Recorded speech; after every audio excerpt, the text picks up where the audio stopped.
आश्विन शुक्ल पक्ष दशहरे के बाद पड़ने वाली एकादशी को पापांकुशा एकादशी कहते हैं। कहते हैं कि इस एकादशी का व्रत करने वालों को पाप से मुक्ति मिलती है। ऐसा कहा जाता है कि यह एकादशी से पिछली पीढ़ियों के पाप भी नष्ट होते हैं। इस दिन भगवान पद्मनाभ की पूजा की जाती है। एकादशी व्रत पर सुबह सवेरे उठकर भगवान विष्णु का ध्यान करना बहुत ही शुभ होता है। इस दिन स्नान और दान का भी बहुत महत्व है। इस दिन श्रद्धा और भक्ति भाव से भगवान विष्णु की पूजा की जाती है। अगर हो सके तो इस दिन ब्राह्मणों को दान करना चाहिए। एकादशी व्रत में खास तौर पर चावल का सेवन बिल्कुल भी नहीं करना चाहिए। यह व्रत फलाहारी व्रत है। इस व्रत में भगवान विष्णु के सामने व्रत का संकल्प लेकर भगवान विष्णु का जप करना चाहिए। इस दिन दिए दान का भी कई गुना अधिक फल मिलता है। मान्यता है कि इस एकादशी का व्रत करने से तप के समान फल की प्राप्ति होती है। लेकिन एकादशी के दिन कुछ कार्यों को भूलकर भी नहीं करना चाहिए। ऐसे कार्यों को करने से जीवन में परेशानियां और कष्ट बढ़ जाते हैं। मांस मदिरा का सेवन नहीं करना चाहिए। एकादशी के पावन दिन मांस मदिरा का सेवन नहीं करना चाहिए। इस दिन ऐसा करने से जीवन में तमाम तरह की परेशानियों का सामना करना पड़ता है। इस दिन व्रत करना चाहिए। अगर आप व्रत नहीं करते हैं तो एकादशी के दिन सात्विक भोजन का ही सेवन करें। आश्विन महिलाओं का अपमान नहीं करना चाहिए।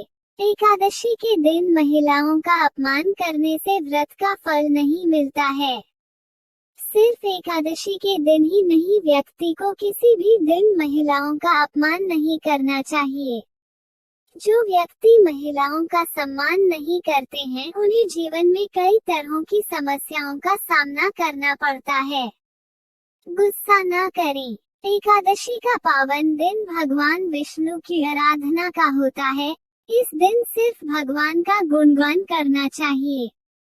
एकादशी के दिन गुस्सा नहीं करना चाहिए और वाद विवाद से दूर रहना चाहिए।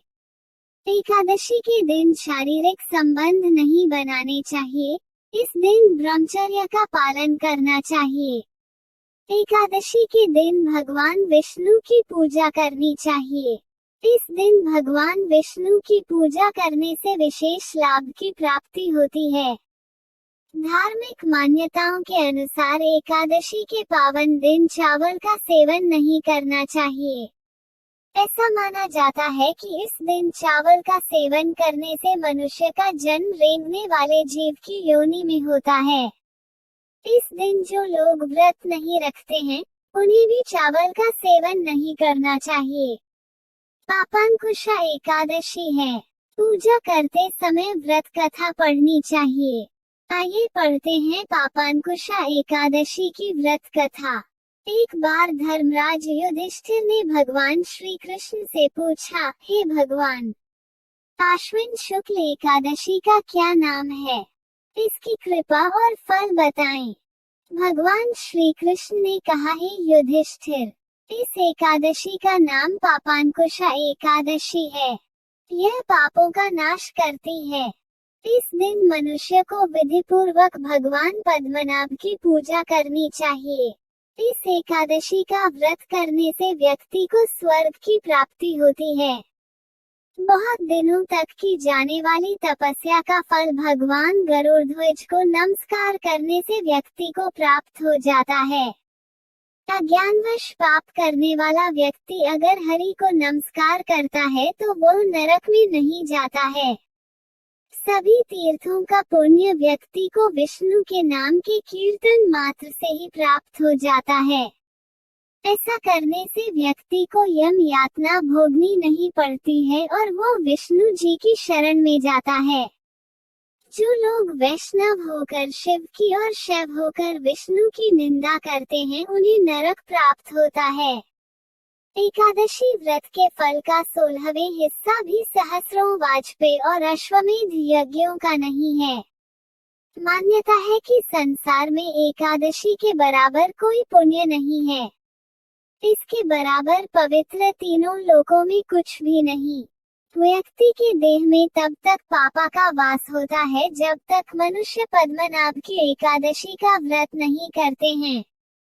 महिलाओं का अपमान। हे राजेंद्र, यह एकादशी स्वर्ग, मोक्ष, आरोग्यता, सुंदर स्त्री तथा अन्न और धन की देने वाली है।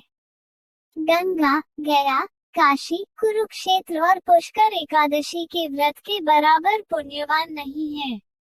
हे युधिष्ठिर, इस व्रत को करने से व्यक्ति की 10 पीढ़ी मातृपक्ष, 10 पीढ़ी पितृपक्ष, 10 पीढ़ी स्त्री पक्ष तथा 10 पीढ़ी मित्र पक्ष का उद्धार हो जाता है। ये सभी दिव्य देह धारण कर चतुर्भुज रूप में पीतांबर पहने और हाथ में माला लिए गरुड़ पर सवार विष्णु लोक को जाते हैं। हे नृपोत्तम, अगर कोई व्यक्ति बाल्यावस्था, युवावस्था और वृद्धावस्था में पापांकुशा एकादशी का व्रत करता है तो मनुष्य के पाप खत्म हो जाते हैं और मनुष्य दुर्गति को प्राप्त न होकर सद्गति को प्राप्त होता है। जो व्यक्ति पापांकुशा एकादशी का व्रत करता है वो विष्णु लोक को प्राप्त होता है। इस दिन सोना, तिल, भूमि, गौ, अन्न, जल, छतरी तथा ज्योति दान करने से मनुष्य यमराज को नहीं देखता। व्यक्ति को अपने सामर्थ्य अनुसार दान करना चाहिए। निर्धन मनुष्यों को अपनी शक्ति के अनुसार दान करना चाहिए।